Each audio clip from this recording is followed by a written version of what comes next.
one of my viewers, you know who you are, and the very first commenter on my YouTube channel requested that I share some more of my manifestation success stories.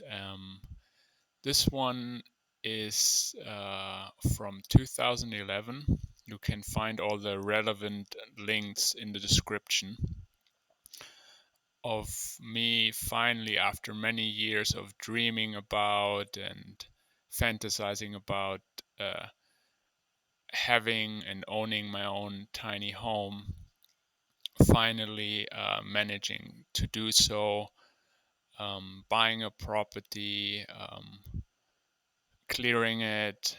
It had a really old shed on it that the neighborhood kids, I think, used to shoot up drugs in or and to just dump garbage in. So it was a really transformative project, not just for me internally, but also for the neighborhood I temporarily moved into. I sold the property since. I still have the tiny home, but I moved it back to our bigger or main property. And yeah, this was a really, it was a manifestation really close to my heart because I had been, dreaming about tiny living ever since the Lord of the Rings movies came out, and with the hobbits living in their underground tiny dwellings. And so through all that, I was able to catch the early wave of the tiny house movement and boom. It's all over the place now.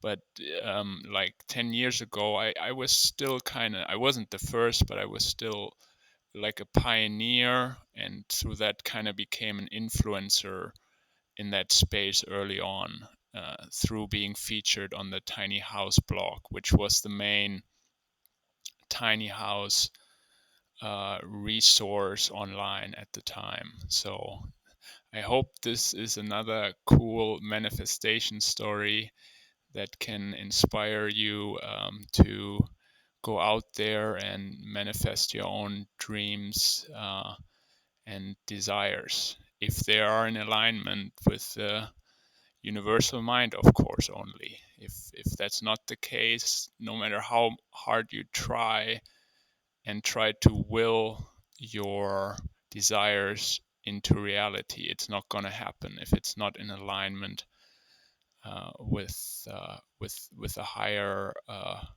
will of the universal mind. Okay, all the best.